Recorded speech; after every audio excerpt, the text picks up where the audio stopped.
tugiye kwinjira mu kiganiro nyunguranabitekerezo gifite insanganyamatsiko igira iti Ndi Umunyarwanda, igitekerezo ngenga cy'ukubaho kwacu. Uza kutuyoborera ikiganiro ni Cleophas Barore akaba ari umunyamakuru w'inararibonye ukorera radio na televiziyo by'igihugu. Turagifashwamo kandi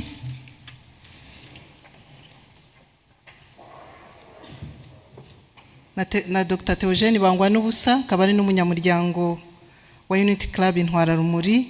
Turongera dufashwe na Ambassador Joseph Sengimana.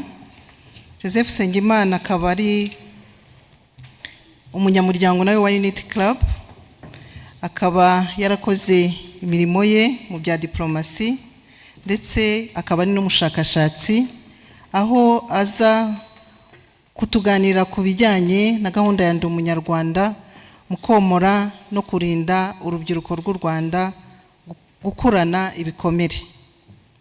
Turaza kumva kandi n'uruhare rw'urubyiruko mu rugendo rwo kwiyubaka no guharanira kurinda no gusigasira ibyagezweho. Turabifashwamo na Madame Geraldine Umutesi, akaba ari umuyobozi mukuru wungirije wa Imbuto Foundation, ndetse na Ramberi Bariho, uyu akaba ari umuyobozi wa LL Ministries Rwanda, akaba no mu bayobora n'umuyobozi bwa Rwanda Leaders Fellowship. Abo nibo tugiye kubana muri iki gice kijyanye n'ikiganiro nyunguranabitekerezo. Nabasaba bakigira ijuru bakaza kuri podium kugira ngo badufashe gukurikira icyo kiganiro. Nkuko nabivuze turakiyoborwamo na Barore Cleophas. Nyakubahwa First Lady, banyakubahwa abanyamuryango ba Unity Club, ntabwo nongera gusubiramo amazina bayavuze kandi ngira ngo ndi umwe mu bayavuga kenshi ayanjye. Bagira ngo mbere yuko Ambassador Joseph Nsengimana atuganirira kuri gahunda ya Ndi Umunyarwanda n'uruhare rwayo mu gufasha urubyiruko gukira ibikomere no kudaheranwa n'ibikomere, bagira ngo mpere ku buhamya. Buriya n'ubuhamya ni by'abashakashatsi babonye, ariko kandi bariho Ramberi, abo bariho ndizera ko ari abanyarwanda bazimuvuga cyangwa bavugwaga. Bariho twumvise imyitwarire mu bushakashatsi, bagikomeretse cyangwa bakomereka mu gihe runaka cyavuzwe cy'ubushakashatsi. We muri uru rugendo ugikomeretse witwara gute, cyangwa se niba ugikomeretse witwara ute, niba warakize wakijijwe n'iki? Murakoze nyakubahwa First Lady, ukaba n'umuyobozi mukuru wa Unity Club Intwararumuri. Munyemerere mbanze mbashimire ku cyizere mwangiriye cyo kugira ngo ntumirwe mbe nagira nanjye umusanzu ntanga muri ibi biganiro. Barore yavugaga abariho, reka tuvuge ko abavugwaga mvuka atari bo bakivuga ubu, kubera ko iryo zina ryari bariho rifite irindi rivuga cyane rwose. Niba atari byiza byigumanire, ariko nawe ubyibagirwe. Sigaye mvuga bariho kubera ko abariho ni beza. Murakoze cyane. Ayo mateka rero nkuko byavuzwe, navukiye mu muryango amateka yise ko turi Abahutu. Jenoside yabaye mfite imyaka 13. Nyuma yayo nahungiye muri Kongo, naje kugaruka mu Rwanda muri 1997. Ngaruka nta cyizere cy'ubuzima, numva ngiye gupfa, yewe ngira n'amahirwe nsubizwa mu ishuri, ariko nkaryiga numva mfite ipfunwe, mfite ikimwaro, ndetse nta n'icyizere. Ibintu bibiri mpora nibuka byangoye kurarana ku gitanda kimwe n'umwana wacitse ku icumu rya Jenoside, numva mwishisha. Ikindi gihe ni cya gihe bavuze mu bushakashatsi, aho mu gihe cyo kwibuka Jenoside, ndibuka ntangira kaminuza, twajyaga mu mihango yo kwibuka, hagira uhungabanira iruhande rwanjye, ngewe ngapfuka amazuru. Wenda ubu dupfukamunwa twaraje abantu barihisha, ariko ngewe icyo gihe numvaga urebye amazuru yanjye wese ahita amenya uwo ndiwe. Nkavuga rero ngo sinshaka ko hari ugira umenya ko mfite aho mpuriye n'abakoze jenoside bitumye mugenzi wanjye ahungabana. Urugendo rero rwanjye rwo gukira, nta muntu ubwira inkuru ngo ayisimbuke. Yego, ndi umunyamakuru kandi w'umwuga. Uratubwiye ngo byarakugoraga kurarana ku gitanda n'uwacitse ku icumu, byarakugoranye ariko murararana cyangwa byarakugoranye urabyanga? Ndabivuga wenda uko biri, ndetse byari muri context ya kirokore, kubera ko ndi umurokore ushima Imana. Icyo gihe wari we? Nari umurokore ariko wakijijwe nkizwa nk'umuhutu. Ndavuga icyo gihe. N'icyo gihe nitwaga ko ndi umurokore wakijijwe ariko ngakizwa ntaragera aho ngaho, icyo cyo ntaragikizwaho. Hanyuma rero bagenzi banjye baranyinginga ngo bancumbikire, mbanza kubyanga, ariko kubera ko bashyizemo imbaraga cyane ndemera, nkora ibyo abarokore nyine dukunda gukora byo kwiyeza, kuko numvaga iryo joro ritari buke. Ngenda turarana ku gitanda kimwe, ariko jye sinasinziriye, naraye nkanuye burinda bucya, we yasinziriye. Hari n'ukuntu yuraranye n'umuntu agakurura ikiringiti nawe ukururuka ukongera ukiyorosa. Jewe sinakururaga, yarakururaga nkavuga nti oya mbone rikeye, irya none mbone rikeye. Uwo niwe wari umutima wanjye, nuko nari meze. Ariko icyaje kunkiza kandi numva nasangiza n'abandi. Wari wabwiwe n'iki Ramberi? Wari wabwiwe n'iki ko mudahuje ayo moko? Niwe wabikubwiye, byagenze bite? Ndabivuga mu buryo bubiri. Jenoside yabaye mfite imyaka 13, nari narageze mu ishuri, bari baratwigishije iby'abantu bareba, iby'abantu bashingiraho. Urwo ni uruhande rumwe. Ariko mu rundi ruhande, uwo twari tuziranye, ntabwo nashoboraga kumubeshya ngo wenda ubwo ntangiye kuvuga ibyongereza ngo mubeshye ko ndi umuforomu navuye hehe. Oya, twari tuziranye, yaraza aho mva nanjye nza aho ava. So ntabwo rero twari kugenda bya bindi byacu byo kurenzaho, ntabwo byari gushoboka. Aho rero niho narindi, niho nari ngeze umutima wanjye ukiri mu ibyo byose. Mu rugendo rero rwanjye rwo gukira, ikintu cya mbere mvuga ko cyanyomoye, wenda abantu badatekerezaho, ni ibi bikorwa bya Unity Club byashyizeho, byubakiye ku bindi byakorwaga muri iki gihugu byo kongera kugarura ubunyarwanda no kubaka ubunyarwanda mu banyarwanda. Kuko naje nzi ko ngiye gupfa, aho gupfa nsubizwa mu ishuri, kandi noneho nkiga nk'abandi bana bose. Icyo gihe ho nari no kuri buruse ya leta, numva noneho nanjye narahawe agaciro kandi mu by'ukuri ntari ngakwiriye kubera amateka y'igihugu cyacu. Icyo rero ni ikintu cya mbere nshimira. Wenda nge sinahuye n'abanyamuryango ngo nze ahangaha, ariko ibikorwa bya Unity Club nanjye byangezeho biturutse muri iyo politiki yari hari kandi igihari yo kurema ubunyarwanda. Ikindi cya kabiri cyamfashije ni ibiganiro by'isanamitima byabereye muri kaminuza aho nigaga. Muri ibyo biganiro kaminuza nigaga icyo gihe yitwa Kaminuza y'u Rwanda. Ihangane gato, tutamera nk'abandi bavuga ngo numvise radio bakize ko radio ari radio y'u Rwanda gusa. Okay, urakoze cyane. Dukenera rero kumenya ni iyihe kaminuza. Urakoze cyane. Icyo gihe hariho kaminuza imwe itunganye, niko twabivugaga, yari Kaminuza y'u Rwanda i Butare. Ubu ngubu isigaye yarahindutse Kaminuza y'u Rwanda. Aho rero niho nigaga mu 2001. Haba ibiganiro by'isanamitima, njyayo nishisha, ndetse byari byateguwe no muri context y'iyobokamana. Ariko ndi muri ibyo biganiro bimpa umwanya wo kushobora gutinyuka kusangiza abandi ya mateka na bya bintu bindemereye. Bimbera umwanya wo gukira ibikomere, cyane cyane ko urumva hari muri context y'iyobokamana. Nafatanyije na bagenzi banjye twari kumwe muri ibyo biganiro kutabwira n'intimba zacu gusa, ariko no kuzizana kuri Yesu Kristo, kuko niwe twizera ko yashobora no kuturuhura ibyo bikomere. Muri uko kubimubwira rero, muri uko kubiganira, habonetsemo gutangira rwa rugendo rwo gukira ibikomere. Ubwo mu giterane wahise wumva ugomba kuvuga ntambara z'imbere mu mutima wagize? Ubwo nanze kubaha amateka maremare kuko byamaze iminsi 3. Ku munsi wa mbere naricaye numva inkotanyi noneho ziraduteye bya nyabyo, zigeze no mu itorero. Numva ni siyasa y'inkotanyi, numva baratwinjiriye birenze ibikenewe. Ku munsi wa kabiri ndi muri ibyo biganiro numva ibintu bari kuvuga nkumva bifite sense, nkumva ubishyize mu nyurabwenge wabyumva, ariko umutima ukomeretse ukambwira ngo have ibuka ibyo bakubwiye, ibuka ibyo wize, ibuka Kongo wagiyemo, ibuka bya bindi byose. Nkumva ndabitinya. Ariko ku munsi wa gatatu kimwe mu bintu byankozeho ubwo unyemere ko mbirambura nuko mpagazaho mu biganiro byinshi byabaga, umwe yarahagurutse aravuga ati turemera ko ndagira ngo nsaba imbabazi ku muntu ushobora kuba yaragiye muri Kongo agakubitirayo, nawe nzi ko yahuyeyo n'ibikomere.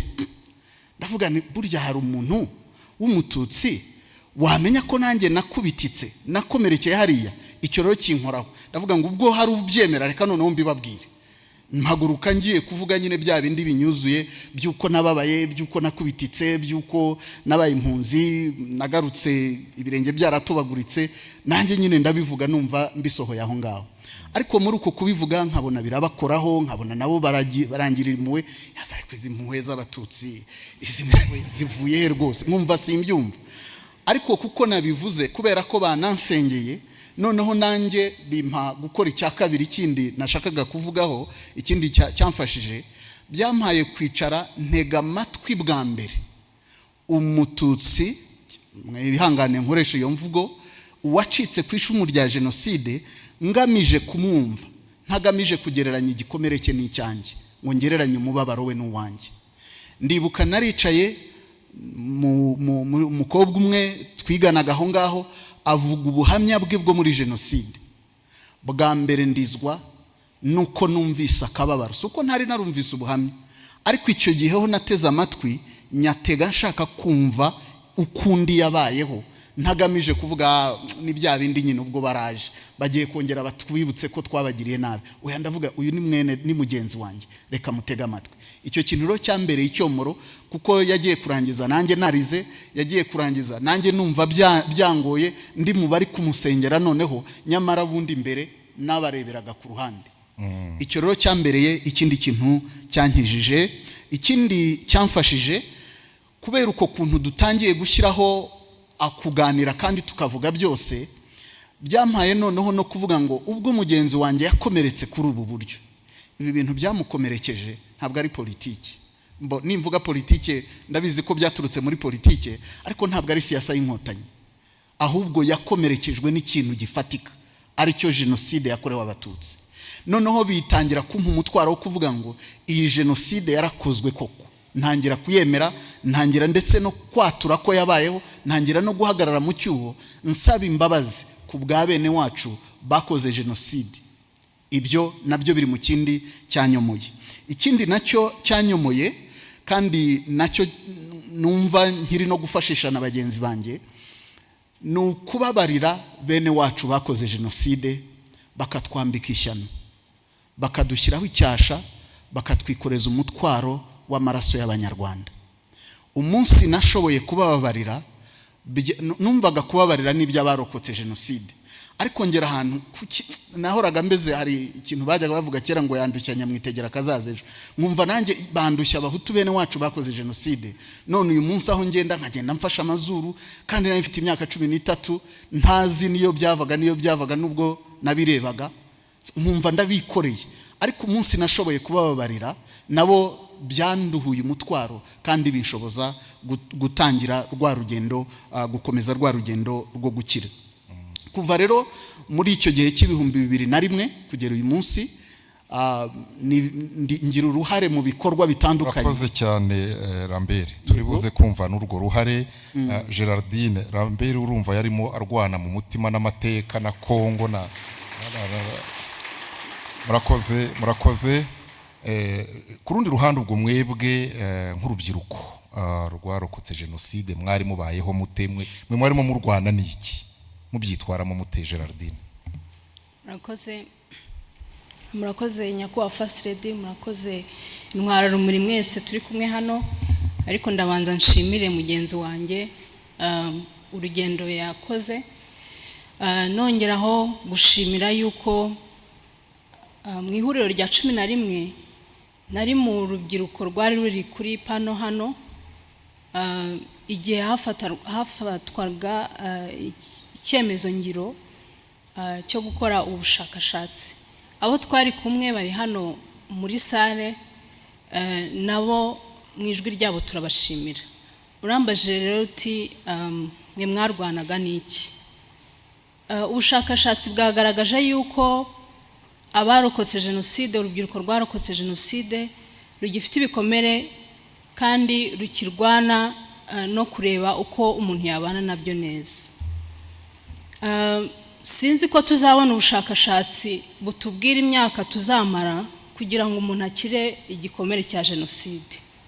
Uko imyaka igenda, nditangaho urugero, uko imyaka igenda, muri iyi myaka 27 tumaze na 25 Unity Club imaze,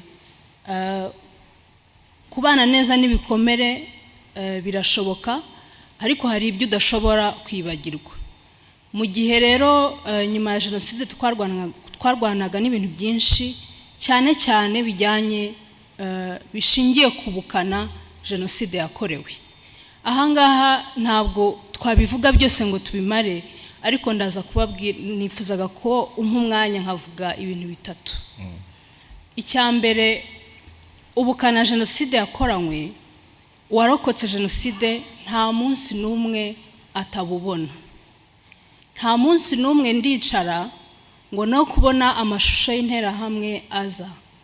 Igihe urugero rumwe wenda nkunze gutanga rukunze kungora cyane kwakira, ni urugero rw'igihe igitero kije kutwica, mukuru wanjye akitanga akansunika bakamwica. Ayo mashusho n'undi wese warokotse jenoside ntabwo ashobora kuyibagirwa. Hari ubushake n'ubukana bw'abantu biruka. Ibyo rero ni ibintu utavuga ngo nzabiha imyaka 25 cyangwa 50 cyangwa 100, ariko umuntu abasha kubana nabyo neza. Urwo rugero rwa mukuru wanjye rumpa iteka kumva ko mfite inshingano yo kwita ku bandi, kabone n'ubwo ibintu byaba bigoye. Urugero rwa kabiri nifuzaga kubaha, buriya muri jenoside umuntu yirukaga atazi naho ashobora kujya, utazi naho ushobora kwerekera. Kubona ababyeyi babuze uko babigenza, kubona ababyeyi bamburwa agaciro kabo imbere y'abana, kandi noneho bagashaka kugumana ya dignité, sinzi ukuntu nayita, agaciro kabo, gukomeza nibuza no ku munota wa nyuma bagishaka ko mukibona yuko bakira ababyeyi bakibitaye, bahari ku bwanyu, bahari, ariko ibintu bikomeye. Ibyo rero ni ibintu udashobora kuvuga ngo mu myaka ingahe birashira. Ikindi, nta hantu umuntu atihishaga kwirukanka kugira gute. Ngewe mvuye mu mirambo ku musozi wa Kayumbu muri Musambira, ubu ni mu karere ka Kamonyi niba ntibeshye, navuye munsi ya mukuru wanjye niruka ngenda ngira ngo ndebe ahantu nshobora guhungira. Nagize amahirwe, reka nyita amahirwe, hari undi mubyeyi wari wavuyemo ariko ahetse umwana, turakomeza turiruka ariko atazi ko uwo mwana yapfuye. Imbaraga navanye munsi ya mukuru wanjye zatumye numva ari ngombwa ko ngomba kumubwira ngo hagarara gatoya, nibashake batwice, ariko wururutse umwana dushake uko tumushyingura. Twarabikoze, turakomeza turiruka. Ibyo rero ntabwo ari ibintu twavuga ngo bizashira ejo. Turiruka, turagenda, ariko hari abantu yarazi ahantu hitwa Irukaza, abantu benshi bahazi ku Rucunshu, ubu ni mu karere ka Muhanga. Twarakomeje turajyana kugira ngo nibura nari mbonye umuntu nibura. Hanyuma tuhageze nibwo yagiye mu muryango yaragiyemo, ariko tuhagera aho bataratangira kwica. Nibwo rero yagiye muri uwo muryango. Hanyuma haza kuza umuryango w'abatutsi bari baturanye batarahunga, umuryango w'umusaza witwa Sebudandi. araza aravuga ati ni mu uyu mwana w'umukobwa, mfite umwana w'umukobwa, nitubaho tuzabaho, nidupfa tuzapfa. Kuko icyo gihe yarambajije nyine uko byagenze, ndabimubwira, arambaza ati ubu nta muntu n'umwe muri kumwe? Nti ntawe. Guhunga rero muri ubwo buryo uri wenyine, uri umwana w'umukobwa, ntabwo byari byoroshye. Ariko isomo nkuramo, nubwo izo image ziguma kugaruka, isomo nkuramo nuko umuntu akomeza gushaka ibisubizo, kabone nubwo waba ugeze mu gihe kigoye, ariko igihe cyose haba hari igisubizo ugomba gushaka. Munyemerere mvuge ku kintu cya gatatu cyangwa icya kane kijyanye n'ukuntu nubwo jenoside yari imeze gutyo, ariko nibura abarokotse bose, ntabwo navuga wenda ngo ni bose, ariko abenshi nibura hari umuntu wakugiriye impuhwe. Rero aho twari tugeze, jenoside yarabaye, hanyuma ntungana, ntangira kwishanya n'umwana wabo w'umukobwa witwa Emma, aho tugiye nyine akavuga yuko ndi murumuna we, mfata n'amazina yaho. Urumva, ngira ngo nari maze kubona inshumbusho ya mukuru wanjye, nkomezanya nawe. Ariko icyo nashaka kugeraho ni iki, twarihishe bigeze aho biranga, baradutandukanya. Hanyuma jyewe banjyana ku muntu, ababa mu cyaro barabizi, hari abantu bavuga ko baragura, hari abantu bavuga ko bagira ibitega. Rero ngewe banjyanye kwa Gitega. Gitega ari umuntu ufite inzu y'ibyatsi, hanyuma akabivugishirizamo, niko bavugaga. Hanyuma rero mpageze, aravuga ati ahantu honyine nshobora kuguhisha ni mu nzu y'ibitega. Nkaba narajyaga numva iwacu bavuga ibintu by'ibitega cyane, cyangwa se ibintu bye byose ntari bubashe gusobanura hano. Noneho nyogokuru yajyaga avuga ko mu majyaruguru bihaba cyane cyane ko bari baravanyweyo bakajya gutuzwa i Nyamata. Njya rero kwa Gitega, mbona ko nta yandi mahitamo. Kwa Gitega rero banjyanye muri iyo nzu, harimo urutara, bambwira ko njya munsi y'urwo rutara. Iyo nzu yari iteye ubwoba, ariko icyo nigiyemo nuko iyo umuntu atari bupfe ntabwo apfa. Abantu rero interahamwe zaje gushakashaka ahantu hose, hanyuma ziraza,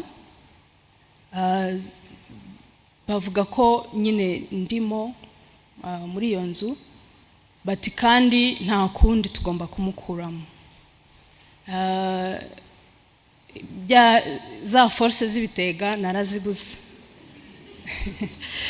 Nagiye kubona mbona nyine interahamwe zirinjiye na grenade, bafunguye n'ibintu byose, baje guhiga umwana w'umukobwa umwe. Bansohoramo, hanyuma banjyana hanze, batangira kuburana nyine ukuntu bagomba kunyica. Rero baza kuvuga ngo nicukurire. Muri ako karere hari umwihariko w'uko nta muntu batemaga, wagombaga kwicukurira ukajya mu mva, hanyuma bikarangiriramo. Gucukura rero n'imbaraga zanjye, bampa ipiki, bampa, ndumva ari ipiki ariko. Ndacukura ariko ntabwo nari kurengana metero. Ariko mu gihe ndimo gucukura, reka mvuge ko nagize amahirwe, babona ngo icyo bitaga imari, ku kasozi gakurikiraho biruka bajya gushaka imari. Reka tuvuge ngo barohoha baragenda. Hanyuma n'ubuhamya burebure. Gerardine, uravuze uti amashusho y'icyo gihe ntashobora kuva mu muntu. Ikindi nari nabajije ni ukuvuga ngo noneho nyuma ya jenoside imaze guhagarikwa, we yatubwiye ibyo yastragoringaga nabyo, ibyo yarwanaga nabyo. Ku ruhande rwanyu mwarimo mu Rwanda ni iki nyine nk'iryo tsinda, ubwo hari amakuru nkatiyemo hagati? Yego, murakoze. Impamvu nahereye kuri icyo gice no kugira ngo twumve yuko nta na rimwe tuzumva ibi bikomere byarangiye byashize, bizagaruka. Ariko icyo twigiramo nuko nkaho ngaho naringeze, nuko mu makuba yari yo yose, igihe cyose haba hari umuntu wavuze ngo au bout du tunnel il y a toujours la lumière, hahora hari umucyo. Twabonye umucyo niwo watumye tubasha no kubaho. Twabonye inkotanyi ziraturukura, munkundiye mwaziha amashyi. Ruriya rumuri twabonye au bout du tunnel n'urumuri rukomeye cyane, kuko baje batubwira ko mugiye kubaho nta kindi kigomba kubahungabanya. Ibyo rero byabaye ishingiro ku muntu wese warokotse, cyane cyane twebwe batoye. Ikindi nuko wabonaga n'abari bato ukavuga uti nta mpamvu yo kugira ngo ntakaze icyizere. Ikintu cyari kigoranye cyane cya mbere ni ukurera abandi nawe uri muto.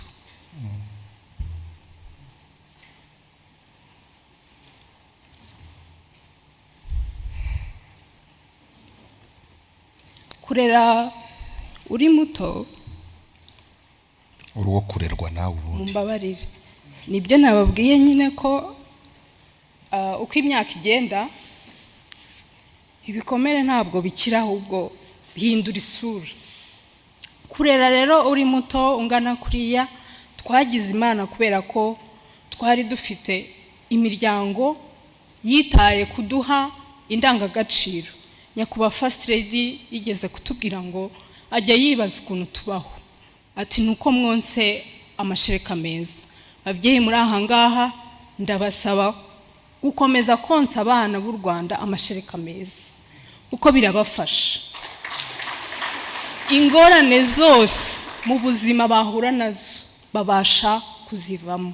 Kurera rero, kurera turi bato byari bigoye, ariko tugira Imana bakuru bacu batangiye umuryango witwa ARG i Butare.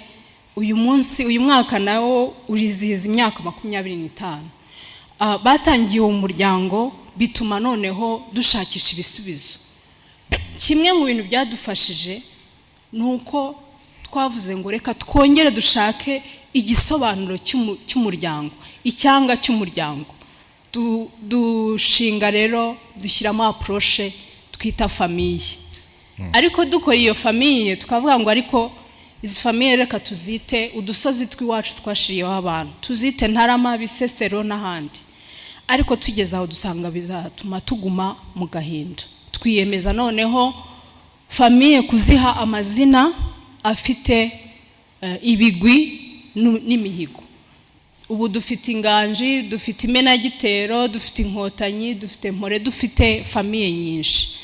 Muri iyo famille icyo twakozemo no kuvuga ngo reka dufate umuntu abe papa, undi abe mama, abandi baba abana. Kugeza n'uyu munsi twaranarangije, twaravuye muri kaminuza tukajya mu buzima busanzwe. Famille ni ikintu gikomeye kandi kigikomeza. Cya kabiri unyemereye, ndashaka guhiniraho kuri icyo gitekerezo mvuze muti twageze turavuga ngo reka dufate ubuzima kuko turimo konswa amashereka mazima.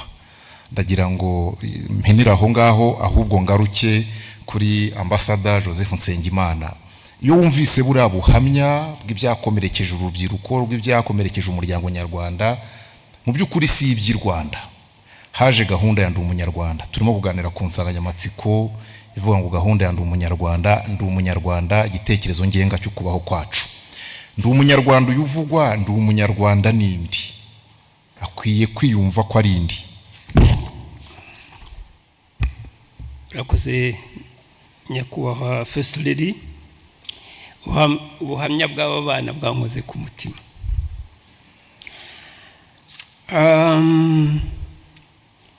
Ariko bwanandemye umutima kubera ko bariho kubera ko iki gihugu cyakuwe ahakomeye. cyakubaho akomeye ni nacyo gisubizo naguha, ni isoko navuga muzi y'ubunyarwanda, ariyo inkotanyi zubakiyeho. zo zikuye he? zikuye ku murage muremure, umurage ugenda ugashinga imizi kure cyane ku isoko y'u Rwanda. Ubwo ushatse wakora ikintu umuntu yakwita ibisekuru bya Ndi Umunyarwanda. Ndi Umunyarwanda ku buryo bwa ruhame twavuga yuko yamurikiwe abanyarwanda mu 2013. Urebye rero ku buryo bw'amasekuru, Ndi Umunyarwanda wavuga yuko ari mwene Intwararumuri, kuko n'uyu muryango turimo uyu munsi twibuka imyaka 25 ishize ushinzwe na nyakubahwa Jeannette Kagame mu 1996, niwo wateruye ku buryo bwatuye ijambo Ndi Umunyarwanda, ibifatanije na komisiyo y'igihugu y'ubumwe n'ubwiyunge mu nama ngarukamwaka ya Unity Club Intwararumuri, inama ya 6. Ubwo ndacyari ku ntera ya 2, intera yuko yaba Ndi Umunyarwanda yaba ari mwene Intwararumuri, maze no gusobanura Intwararumuri. Ariko se Intwararumuri zo zikomoka he? Iyo ubirebye neza, Intwararumuri nazo ni mwene leta y'ubumwe bw'abanyarwanda, kubera ko iyo leta y'ubumwe bw'abanyarwanda itabaho muri 1994, ndakeka yuko n'Intwararumuri ntabwo ziba zarabayeho. Iyo leta rero iyo uyitegereje nayo ifite aho ikomoka, ifite inkomoko ikomeye ituruka ku nkotanyi. FPR inkotanyi yagiyeho mu 1987 ikarwana intambara yo kubohora u Rwanda, ikanahagarika jenoside yakorewe abatutsi mu Rwanda, noneho ifatanije n'imitwe ya politike yari yanze amacakubiri yagiyeho ishingiye ku kwanga amacakubiri mu 1991, bakubaka bafatanije guverinoma y'ubumwe bw'abanyarwanda. Ntabwo ari aho bihagararira, kuko ubumwe bw'abanyarwanda, Ndi Umunyarwanda yo ishora imizi kure, ariko aho hazi icyuho gikomeye, icyuho kigizwe na jenoside yakorewe abanyarwanda, kubera ko jenoside isa n'urubibi ntarengwa ubona mu mateka y'u Rwanda, hari mbere na nyuma ya jenoside. Ni ukubera ko uburemere bwa jenoside ni uburemere bukomeye, ni uburemere bushingira ku cyaha ndengakamere gishaka gutsemba, gishaka kwararika imbaga. Mbese iyo bishyize mu mateka arambye, muzi mu mateka abasoma Bibiliya, mu mateka y'umwuzure waje imbaga y'abariho igatsembwa n'umwuzure, hagakira bake bagiye muri bwa bwato. No mu mateka y'u Rwanda rero ikigaragara nuko jenoside yakorewe abatutsi muri 1994 irema mbere na nyuma. Ariko si ukuvuga yuko birangiriraho, kubera ko mwari mugeze kuri FPR Inkotanyi n'imitwe ya politiki yarwanyaga amacakubiri, kubera ko ubwo twafata ko ari nka sekuruza wa Ndi Umunyarwanda dukurikije urutonde mumaze kuduha. Noneho hari imbaraga zidasanzwe muri Ndi Umunyarwanda zituma Ndi Umunyarwanda iba wa mutsi cyangwa wa muzi ushora kure, navuga umuzi ushora kure ukanashibuka kare. Kubisobanura mu buryo bw'ikinyarwanda nuko iyo urebye ayo mateka nyuma ya jenoside ntabwo byatinze yuko wa mutsi cyangwa wa muzi ushora kure. Aha iyo ubijyanye mu mateka y'u Rwanda uragenda ukagera noneho kwa Kanyarwanda Gahima, ndetse ni mu 1120.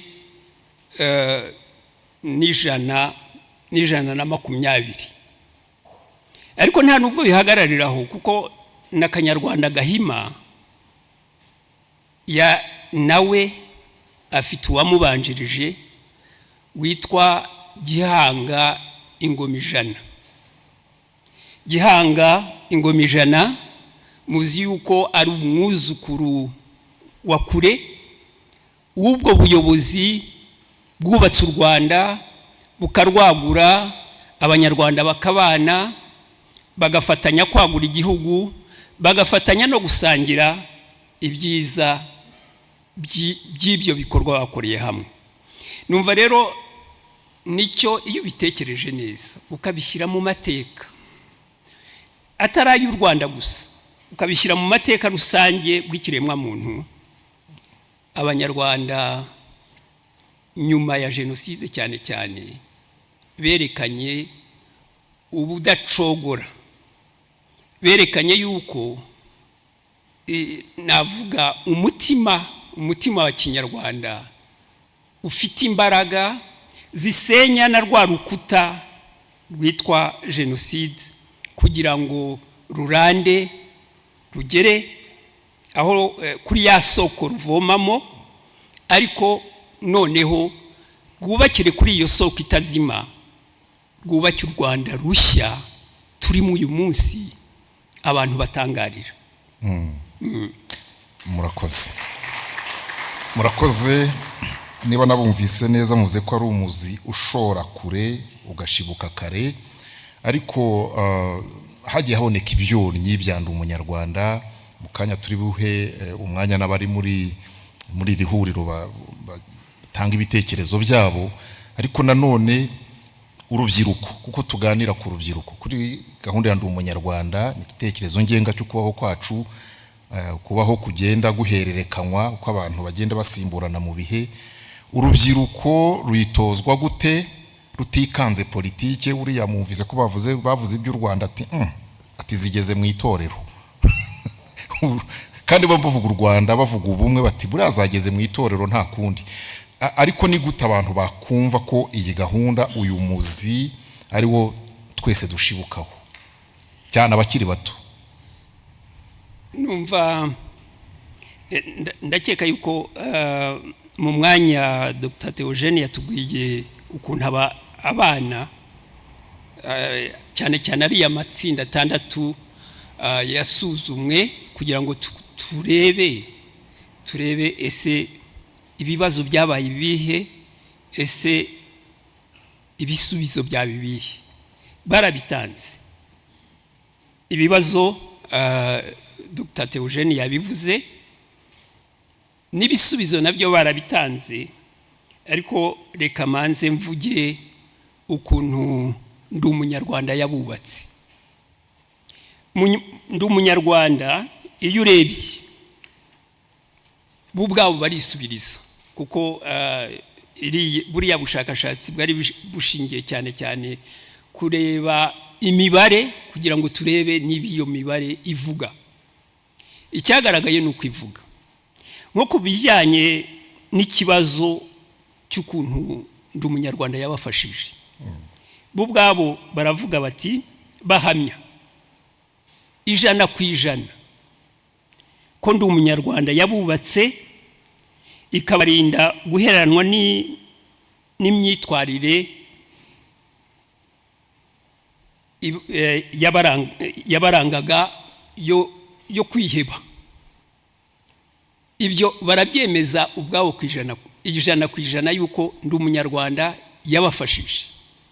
yabafashije ku buryo bava mu guheranwa n'ingaruka za jenoside. Bemeza nanone 100% ko Ndi Umunyarwanda yatumye babana hagati yabo. Bariho yababwiye ukuntu nyuma ya jenoside byari biruhije kugira ngo babanaga mu by'ukuri babeshyana, ariko ubu nyuma y'imyaka 27 ibisubizo baduha kandi bose hamwe bemeza yuko Ndi Umunyarwanda yabaye igisubizo cyabubatse no cyatumye banabana nyakuri. Numva rero urundi rugero nafata rw'ibisubizo byerekana ukuntu Ndi Umunyarwanda yagize akamaro. Bemeza ko babanye neza.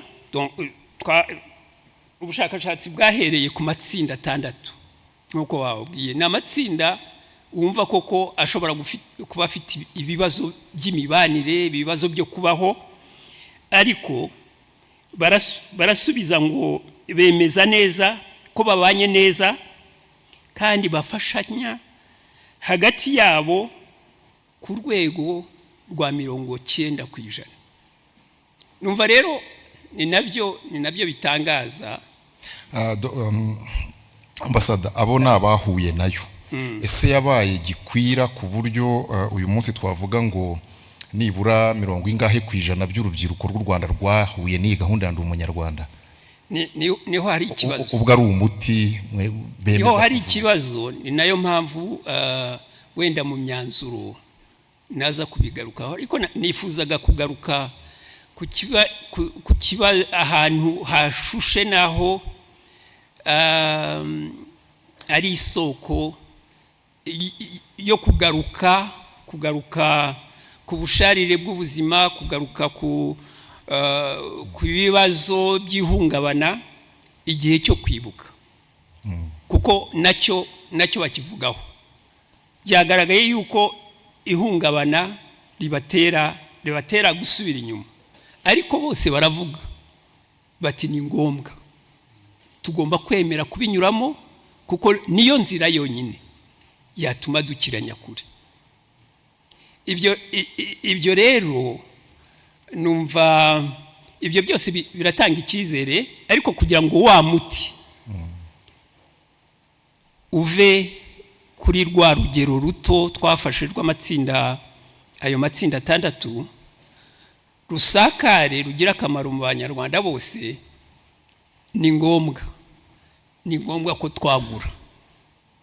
Nanone urubyiruko nirwo uyu munsi ruba ari urubyiruko, ejo bakaba ari abantu bakuze, ejo bundi bakaba ari abayobozi. Hirya hariya nanone hari urundi rubyiruko rwaje, ni uruhererekane. Rero nkavuga yuko ni ngombwa gutekereza ubutumwa bwa Ndi Umunyarwanda nka gahunda ihoraho kandi yigishwa mu nzego zose, kuko icyo gihe nibwo rwa ruhererekane rwo kuvugurura umunyarwanda n'imitekerereze ye nibwo ruzageraho rukaba uburyo bw'imitekerereze rusange y'abanyarwanda bose. Yakoze cyane. Mbere y'uko Gerardine nabariho baza kutubwira, barimo gusohoka mu cyiciro cy'urubyiruko, mbere y'uko baza kutubwira inkoni bazasigira bagenzi babo, dufashe nka wa mwitozo wo kwiruka abantu bahererekanya hagati, nyakubahwa First Lady mubitwemereye twabanza kwakira n'ibitekerezo by'abari muri iri huriro kuri iki kiganiro. Murakoze nyakubahwa First Lady. Icyo gikorwa reka tukiyoborwemo na ba moderators dufatanije. Murakoze cyane abari kuri pano. Nyakubahwa First Lady mubitwemereye twafata icyiciro cya mbere cy'ibibazo 5 mu mpande zose. Ukeneye gutanga ikibazo cyangwa igitekerezo yazamura ukuboko, abo muri protocol bakamuha mikro, hanyuma tukarasa ku ntego ibibazo cyangwa ibitekerezo. Yego, hano Honorable Abdul Karim.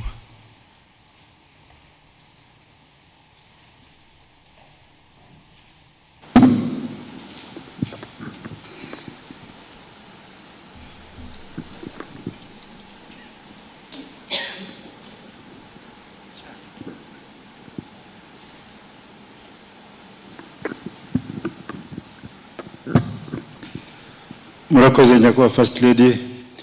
Ndashima ibiganiro byiza batugejejeho n'ubuhamya ndetse n'iriya ripoti y'ubushakashatsi bakoze, ariko hari ikintu ntabonye mu bushakashatsi. Hari amatsinda 6 y'urubyiruko babonanye narwo rutanga biriya bisubizo, ariko hari itsinda rimwe ntabonyemo, urubyiruko rwakoze jenoside.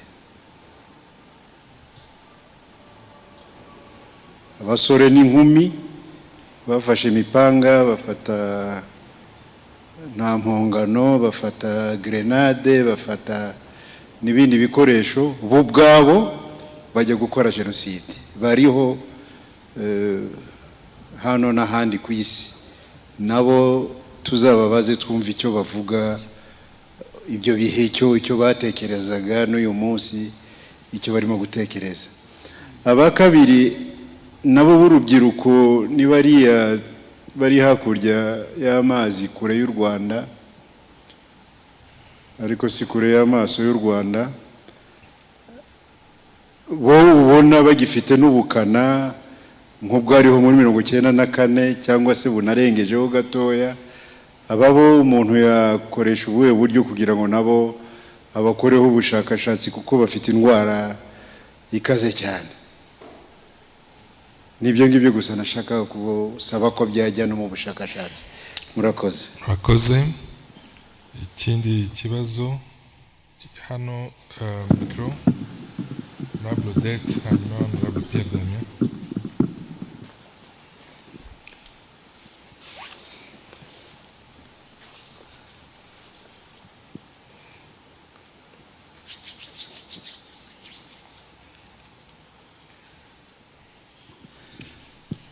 Murakoze nyakubahwa First Lady. Ndashimira ubushakashatsi bwakozwe, ariko na kabazo gato mfite ka ireshantiyo ya 654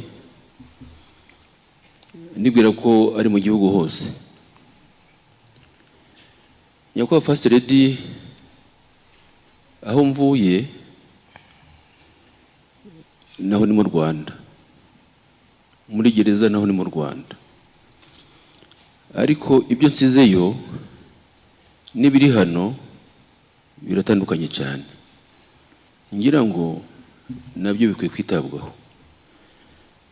Inzira tumaje kugeraho hano hanze, ndavuga hanze y'amagereza. Amagereza afite abaturage bageze ku 100,000. Ibyo 100,000 buri wese afite abantu bamuri inyuma. reka dufate ko nibura 10 ni urugero rw'abantu bakimfasha 10 ufashe 100 buri mu wese ukamugerakaho abantu 10 bageze kuri miliyoni nibe imibare yanje bageze kuri miliyoni nyakwa First Lady ahari ibibazo bimaze imisi bigaragara by'ingengabitekerezo mu magereza. Icya mbere ni ukureba neza mu amatorero yo muri gereza. Ushaka gusanga na hano hanze amatorero hamaze imisi hagaragara ingengabitekerezo mu matorero.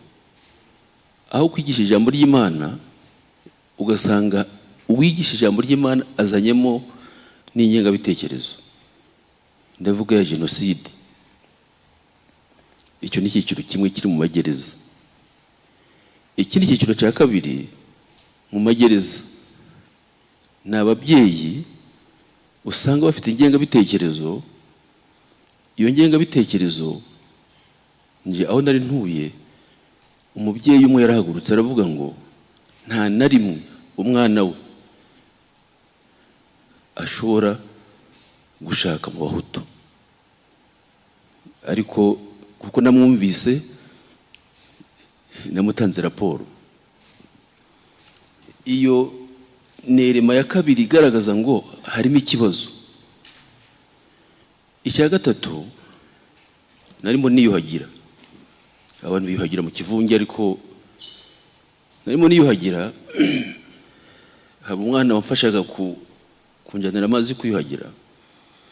Numva umwana aravuga ngo reka sha ngo baratubeshera ngo twacitse ku icumu, ngo baradufasha, ngo farije iradufasha, ngo reka amashuri yacu twamara kuyarangiza ngo bakatuzana muri gereza kuyarangiza muri gereza. Iyo ni ingengabitekerezo. Ibyo birahari. Iyo ni kategori ya gatatu. Uwo mwana nawe mvuye muri dushe nabajije umwana umfasha, ndavuga ibintu numvise nawe wabyumvise? Ati nabyumvise. Uwo mwana uramuzi? Ati ndamuzi. Ninde? Aramubwira. Ndetse yari umwana w'umusirikare. Raporo turayitanga, inzego zishinzwe umutekano ziraza zijya kumubaza, ziramwigisha kugira ngo zimwigishe. Iyo ni kategori ya gatatu. Kategori ya kane ubu iri muri gereza ni abarokoze jenoside, noneho utakekaga ko batekerezaho ingengabitekerezo ya jenoside. Abacitse ku icumu mumaze imisi mwumva, akagenda akavuga neza nk'iby'interahamwe zivuga, ugasanga arapfobya nawe jenoside yakorewe abatutsi. Iyo nayo ni kategori ihari. Indi kategori ihari ni abantu basigaye noneho bafite ingengabitekerezo ijyanye n'ubuhanuzi. Ni abafungiwe icyaha cya jenoside, bafite ibintu by'ubuhanuzi. Nyakubahwa First Lady, icyo ushaka kuvuga ni ikihe? Icyo ushaka kuvuga, imbaraga turimo dushyira mu Rwanda ni igihugu kimwe, ariko imbaraga turimo dushyira hano hanze twari turi kuzishyira no mu magereza. No mu magereza kugira ngo abantu bagendere ku mujyi umwe. Naho nidukomeza gushyira imbaraga hanze ubushakashatsi, ibyo nashaka kuvuga nibwira ko ntabwo bigeze bagera mu magereza. Bafite ahantu birimise baragenda bagarukira, ariko realite ihari yindi niyo nyakubahwa First Lady mbabwiye, ku buryo turi Intwararumuri. Muzi ko twagiye tujya mu turere hose tukigisha. Twari tumaze gushyiraho ikintu kijyanye no kwigisha uburere mboneragihugu. Mvuye umaze kubakorera igitabo cy'uburere mboneragihugu cy'amapaji hafi 400. Twari dukwiye nyakubahwa First Lady gushyiraho izo mbaraga no hanze hano, ariko no muri gereza naho hagashyirwamo imbaraga kugira ngo tugendere ku mujyi. Murakoze, ndabashimiye. Murakoze. Honorable Dete yari yasabye ijambo.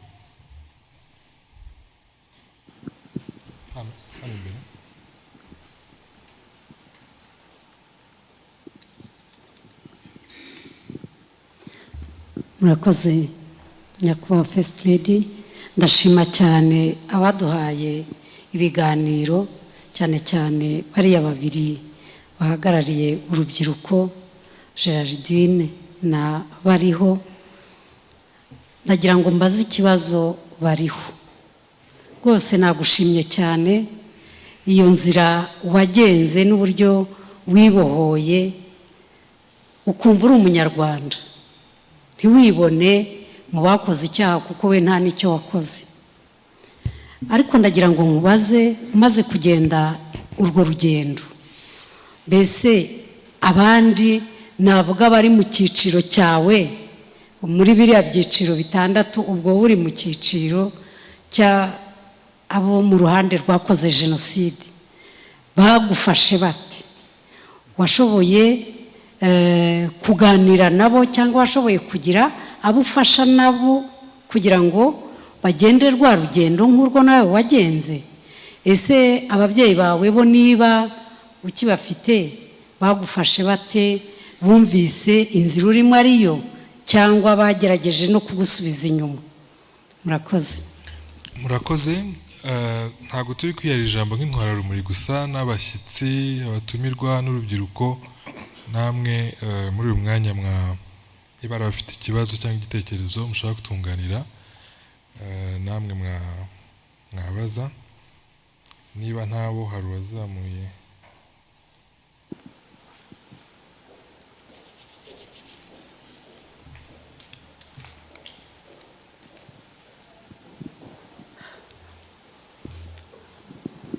Sorry. Ndabashimiye cyane. Yes, mwabanza hanyuma sorry. No, mwabanza hanyuma nabyo sorry. Ndabashimiye cyane nyakubahwa First Lady. Ndashima kandi n'abamaze kuduha ibiganiro. Ndagira ngo ngaruke ku kibazo kimwe kijyanye na sample. Bariya abantu 650 na bangahe babajijwe. Ziriya kategori cyangwa biriya byiciro by'urubyiruko mwabajije ndabyemera koko, ariko nanjye nk'uko intwararumuri maze kubivuga, mpagurutse nk'umuyobozi wa komisiyo y'igihugu ishinzwe gusezerera no gusubiza mu buzima busanzwe abavuye mu gisirikari.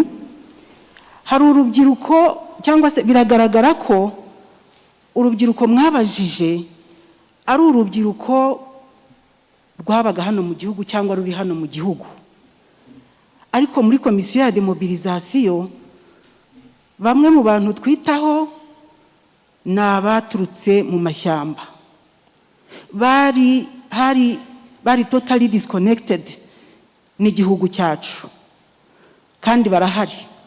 Hari abavukiye mu mashyamba, ariko hari n'abagiye ari impinja baravutse bakaba bakiri urubyiruko.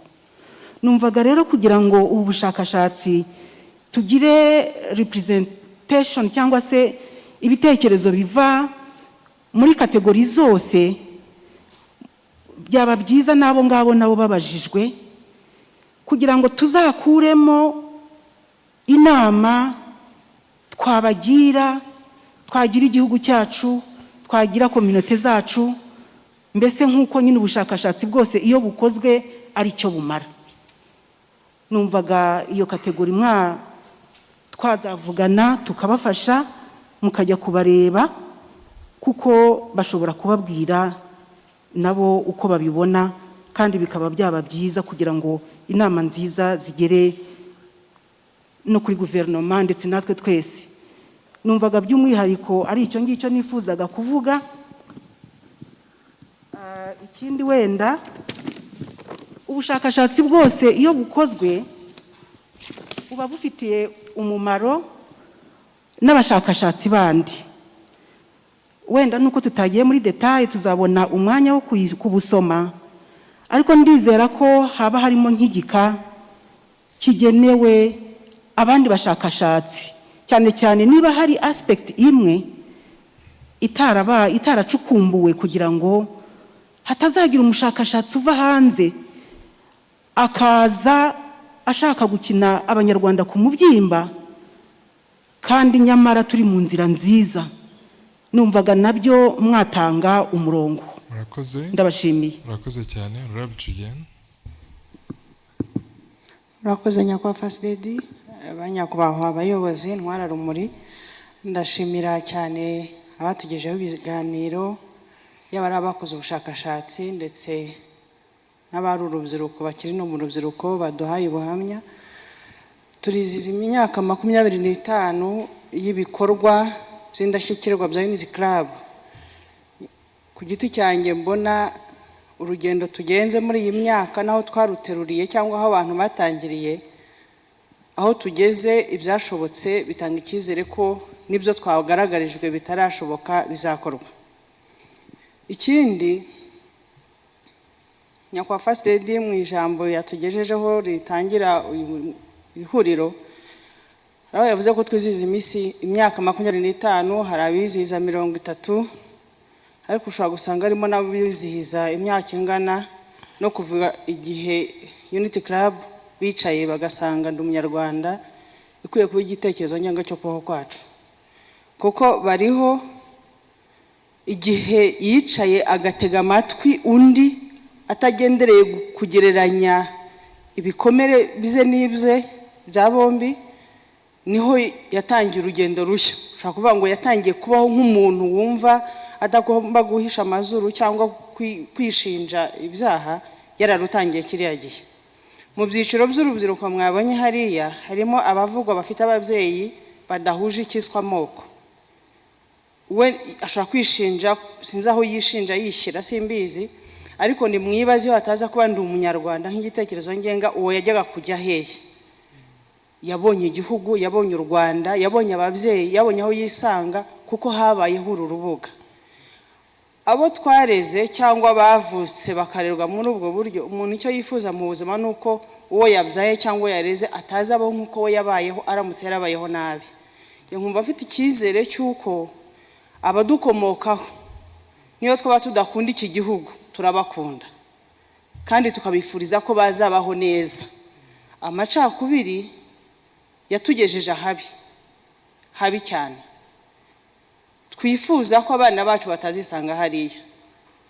Nyakubahwa First Lady, ntabwo urugendo turarugeza ku mwisho, nta nubwo twarugeza ku ndunduro aka kanya, ariko ngira ngo ubuhamya bw'abari batanze 600 na bangahe hano muri Unity Club turimo, natwe dushobora gutanga ubundi buhamya.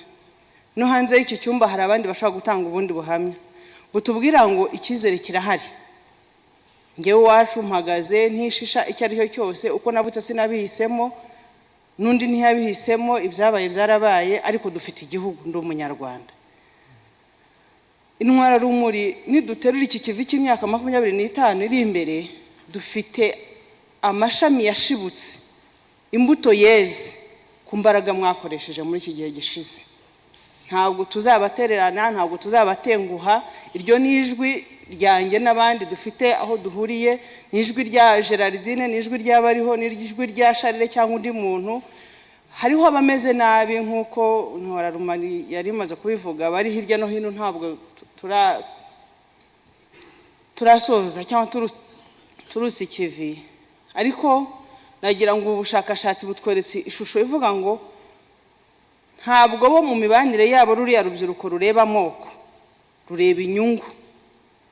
Ntabwo mu mibanire yabo rureba aho umuntu yavutse, rureba ikiza kimurimo.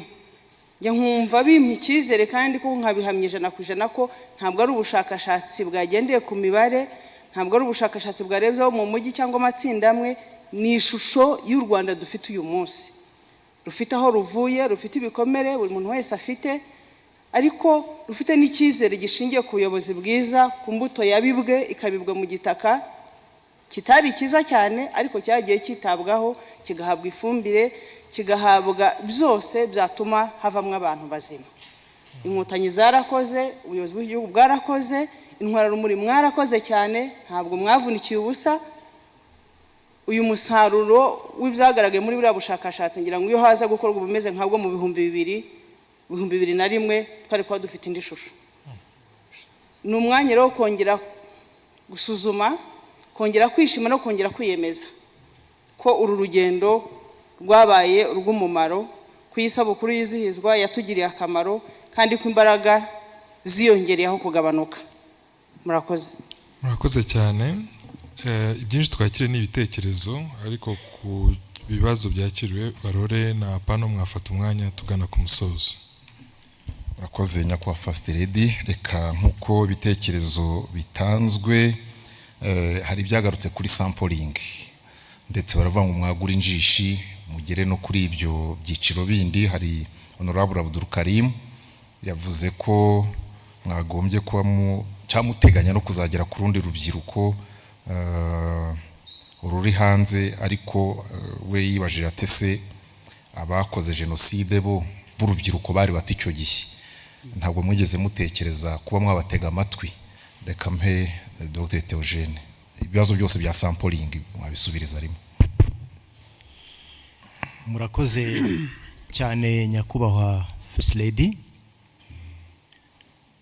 Twakiriye ibibazo byiza cyane cyane cyane bireba imbago twakoreyemo zisa naho zabaye ntoya ugereranyije n'inyota abantu bafite. Mu kiganiro navugaga nti mu ikubitiro twahisemo ibyiciro byashikamiwe cyane, byashaririwe cyane, mu ndimi z'amahanga hari nibyo most affected. Vuga ngo iyo definition twayigize ntoya kubera inyungu ebyiri. Inyungu ya mbere kwari kugira ngo tunibaze ese ubushakashatsi ku rubyiruko ese ni na ngombwa kuko bafite ibibazo byatuma dukora ubushakashatsi. Ibipimo twabonye ari bishingiye ku mibare, ari bishingiye ku nkuru zindi, ubuhamya bw'abantu bwatweretse ko ari ngombwa. Icyo kwibaza ngo hari abasigaye inyuma ni ikibazo twibajije mu ikubitiro ubwo twari turi kwandika inyandiko isobanura buno bushakashatsi. Buriya twafashe iminsi n'iminsi yo gutekereza ngo biriya byiciro by'urubyiruko ni ibihe, turabitondeka, n'ibyo byose mwakomeje kugaruramo nabyo twari tubifite, ariko turavuga tuti mureke dutere intambwe twibaze ese dufite ubushobozi bwo kugera kuri abo bantu bose. Nabwo butubera impamvu yo kuba mu mbago ziri ntoya. Naho ubundi twarabagize mu mitekerereze rwose, ari nayo mpamvu twatekerezaga ngo mu gihe tumurika buno bushakashatsi hashobora kuzazamuka igitekerezo kitubwira ngo ni byiza ibyo mwakoze, ariko hari aho mutarebye, noneho tugahita dufata inshingano zo kuhareba. Ibi mbivugiye kugira icyo mvuga ku kibazo umubyeyi Honorable Abdul Karim yabajije cy'abakoze jenoside. Nabo twarabatekerezaga ngo dukwiriye kubashaka, ariko ku buryo bwa etike tukibaza ngo tugiye kubashaka no vuga ngo tugiye kubasanga mu buroko aho bafungiye. Etike y'ubushakashatsi rero hari ubwo nayo iturimita ikatubwira ngo abantu nk'abo biragoye kubabaza kuko ashobora kuguha amakuru ajyanye n'ibiharimo, akaba yanakuyobya ukazatangaza ibitari byo. Abantu bakomeza kubiganiraho bakareba, tugacukumbura mu bitabo bya metodology tukamenya ngo bibaye ngombwa ko tukinjiramo uyu munsi twabigenza gute. Birengo kijyanye ariko uretse etike mwemera ko babivugaho cyane rwose cyane. Ni nayo mpamvu kubera ko no muri aba banyamuryango ba Unity Club hano hari umwe nzi wabanditseho igitabo abaha umwanya ashaka kumva mu mwatekerezaga mute uyu munsi mutekereza muti kitwa mitingi yakise mitingi genocidaire ni honorable bampora iki nanjye namutekereza yishe etike biterwa n'uburyo yakoresheje, ariko ubusanzwe letike iratuvuna aho hantu ntabwo mvuga ko tutacukumbura mu bitabo bya methodology tukareba ubundi buryo abantu bashobora gukoresha ku buryo babona amakuru yabidufasha, kuko nashimye ko nagira ngo duhine. Yego, babajije ngo ubu bushakashatsi bwanyu umunsi buzaba bwageza hanze buzagera bute ku bandi bashakashatsi kugira ngo hatazaba duplication yenda hagize undi ushaka kubikoraho? Yego, icyo dutekereza nuko iyi raporo nimara kunonosorwa neza, tubirimo nk'itsinda Unity Club yatoreye kubukurikirana, bizaba ngombwa ko tubutangarize amatsinda y'abamenyi, ariko bunabe no mu bubiko bwa Unity Club. Ntabwo mvuga shelves gusa, buzabe no kuri ku rukuta rwa Unity Club website, nicyo nshaka kuvuga. Urumva rero iyo bwatangarijwe isi yose, ushobora kujya muri Google ukabubona ko buriho, ubasha kubona ko hari umuntu urimo abucapurura, niko tubyita, cyangwa arimo abigenza ukundi kuntu. Ndumva hazabaho ubwo buryo bwo kongera kubiganira no kubimurikira amatsinda manini aruseho, ku buryo twakwizera rwose ko nta wabyiyitirira, ahubwo byaba ari ibya Unity Club. Mu bintu bidategereza igihe kibamo, ndagira ngo mbaze Ambassador Joseph Nsengimana uko iyi gahunda ya Ndi Umunyarwanda nk'umuti wo muri bikomere, yabivuze Honorable Damien Habumuremyi, hari n'abandi bagiye babigarukaho, yagera ku matsinda anyuranye, yagaragaje ko hari ahandi hakiri uburwayi cyangwa n'ibikomere. Ndumva ari ibibazo bifite akamaro, kubera ko n'ubundi ubushakashatsi busa naho ari imbarutso, kubera ko nibwo bwa mbere bukozwe ku rwego rw'urubyiruko, rugamije kureba aho bageze, ariko cyane cyane rugamije ese niba bafite ibibazo bikosorwe biti, niba bafite ibibazo mu kubikosora dufashe iyindi mbaga y'abanyarwanda dute. Numva aho ngaho ni naho wenda imyanzuro igaragara. Ndumva abavuze mu mwanya bagiye babikomozaho, ariko mfite ibyerekezo bibiri. Icyerekezo cya mbere ni uko ku buryo bwagutse amateka y'abanyarwanda akwiye kwigishwa, akigishwa mu mashuri, akigishwa mu nama nk'izi za Ndi Umunyarwanda, kuko abanyarwanda bamenye amateka yabo n'ukuntu u Rwanda rushingiye kuri Ndi Umunyarwanda. Ndakeka yuko byahindura benshi, byafashije bariya bana, tumaze kubisoma muri raporo, ariko batayazi bayamenye bakayigishwa neza. Numva byaba ikintu gikomeye cyo gukomeza mu nzira yo guhindura abanyarwanda ba Ndi Umunyarwanda bose. Icyerekezo cya kabiri, iyo Minisita w'Uburezi ataza kuba yabaye moderator, mba mubaje niba amateka, isomo ry'amateka ritigishwa, ariko niwe uri ahanga ntiryigishwa. Ntabwo ryigishwa ku buryo bwa rusange. Hari abiga amateka, ariko iyo ugiye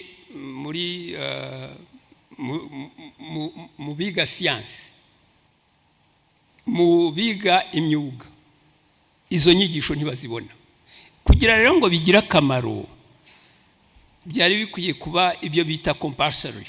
Hari uruhare rw'amateka rwari rukwiye kunyuzwa mu mashuri yose. Icya kabiri mwari mugiye kuvuga? Icya kabiri ni uko ubushakashatsi mugenzi wanjye Dr. Theogene abuvuzeho.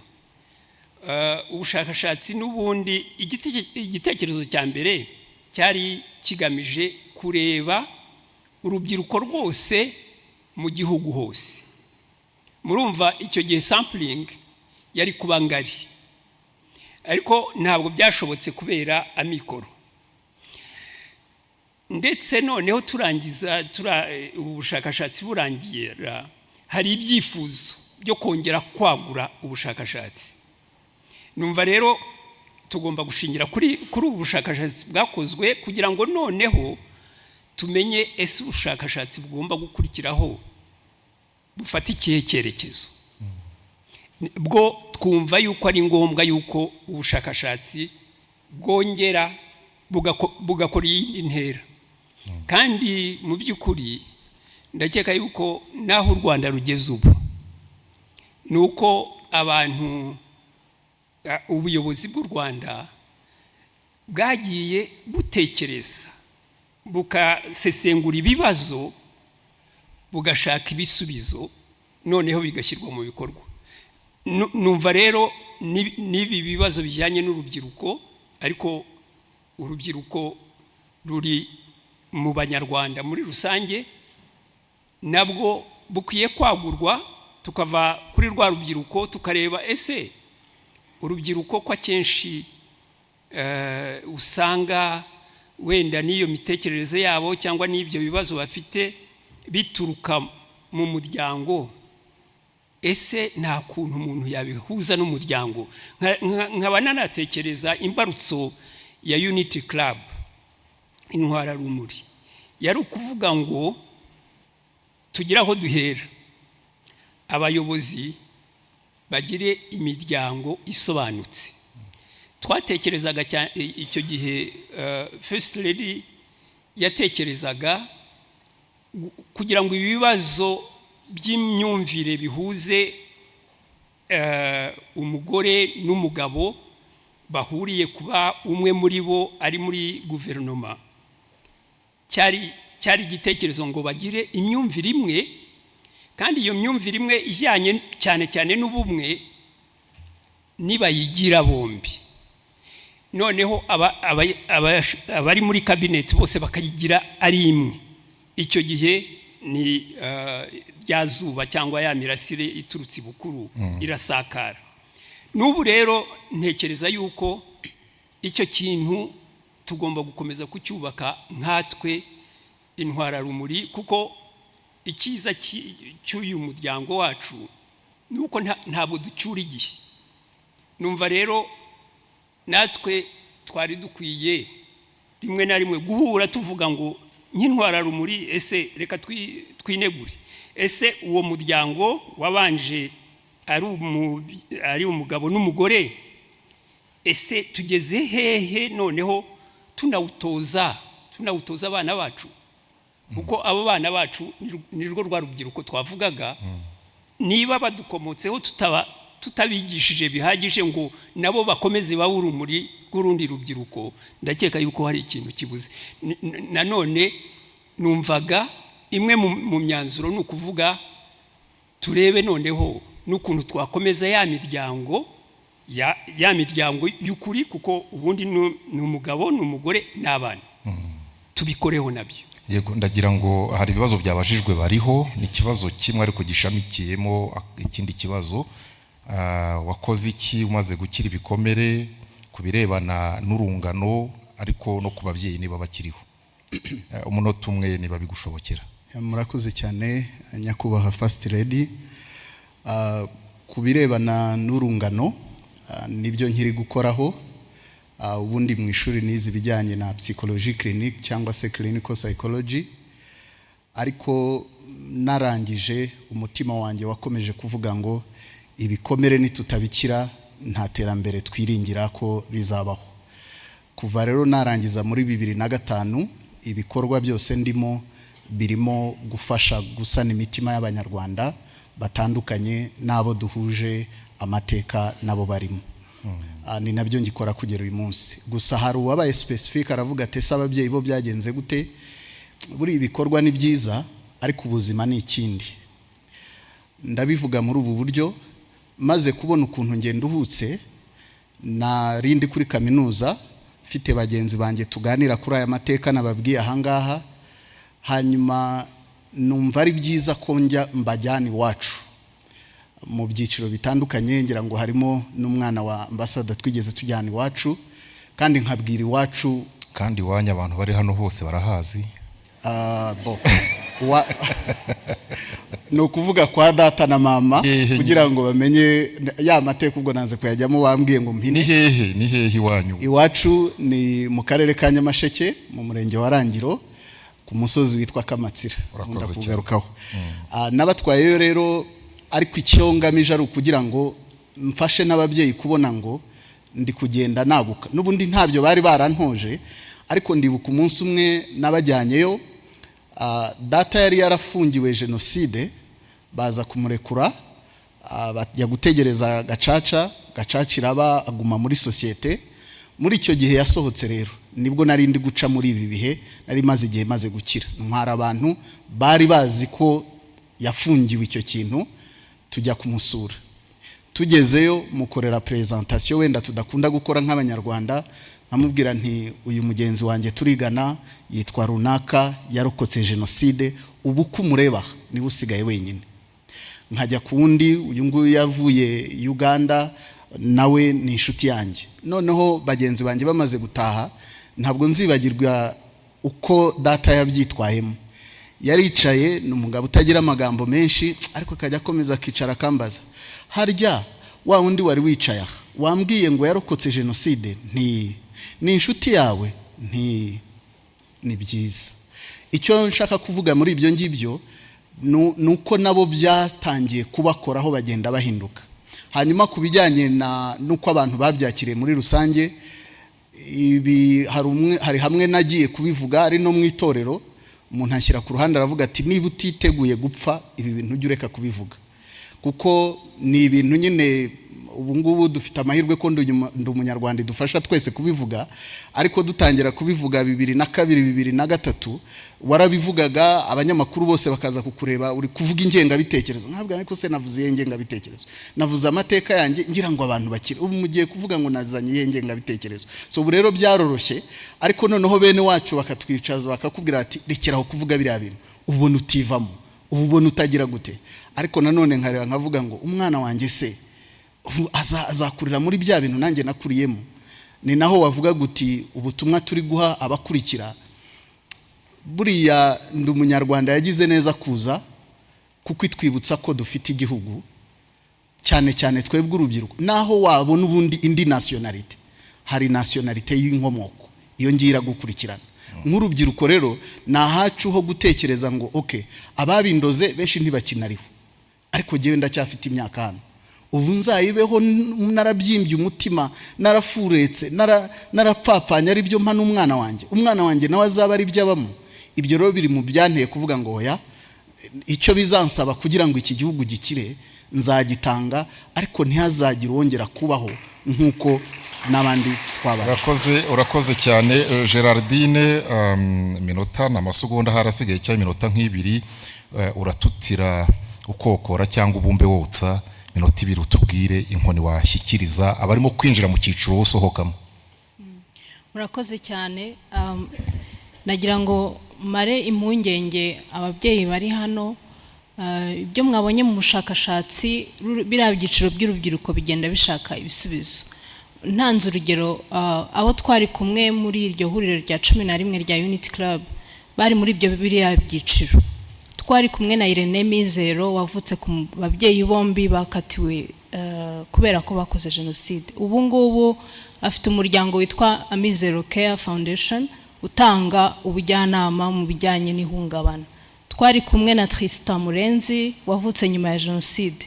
Uyu munsi afite umuryango witwa Rwanda We Want ufasha urundi rubyiruko rwavutse nyuma ya jenoside kumva amateka yacu. Twari kumwe na Solange Tetero, uyu munsi ni DG muri Minisiteri y'Urubyiruko ashinzwe gahunda y'urubyiruko. Twari kumwe na Karori Habonimana wadusangije urugendo rukomeye cyane, nawe warokotse jenoside, uyu munsi ayobora ibibuga by'indege. Sinzi niba mbivuze neza. Twari kumwe kandi na Honorable Bamporiki, uyu munsi ni Intwararumuri, muzi umusanzu atanga muri uru rugendo. Icyo nashaka kuvuga ni iki, abadukurikiye icya mbere ni ukumenya aya mateka no kuyumva no kubasha kubana nayo neza, ariko nkongera kugaruka ku rungano kugira ngo twongere dushaka ibindi bisubizo, kuko ubu ngubu turimo kubyara. Kugira ngo nzajye gusobanurira umwana wanjye jenoside biragora. Nkumva nifuza yuko muri iri huriro twazafatanya. Mwabonye ukuntu byagoye kugira ngo mutubwire amateka, natwe birimo biratugeraho. Reka turebe ukuntu dushobora gufashanya kugira ngo twubake gahunda ishobora gufasha abana kumva jenoside yakorewe Abatutsi. Icyanyuma nsorezaho, ntabwo ibikomere bihera ku muntu ku giti cye, bikaza mu muryango, hanyuma bikajya muri muryango mugari.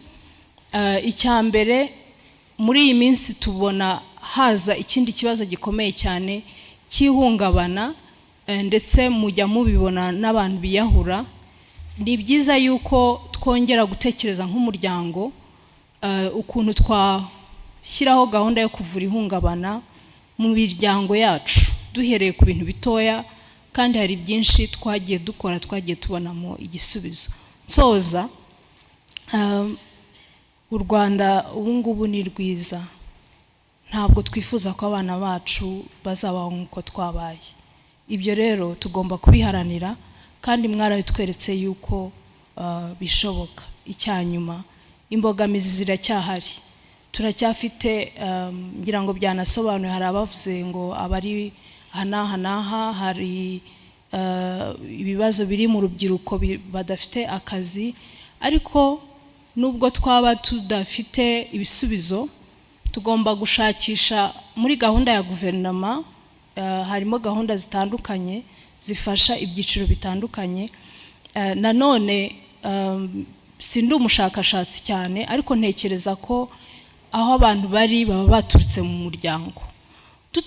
Dufashe gahunda yo gukora neza mu muryango, byafasha ndetse bikanatuma n'abajya muri gereza cyangwa banywa ibiyobyabwenge cyangwa abiyahura bagabanuka.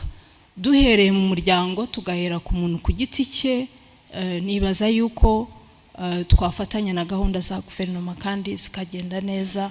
Imbere ni heza, ariko tugomba kuhaharanira. Murakoze. Murakoze cyane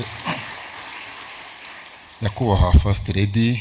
Ndagira ngo mubitwemereye, mu by'ukuri kubigaragara, ubushakashatsi, ibiganiro, ubuhamya birerekana ko urumuri mutwaye nk'intwararumuri si urw'agatoroshe, ni urumuri rwagutse ku buryo rubamurikira n'abari inyuma bakabona, bitabasabye gusubira inyuma ngo mujye kongera kandi kubereka uko bimeze. Reka rero dusubize umwanya abari baduhamagaye hano kuri pano batubwira icyo gukora.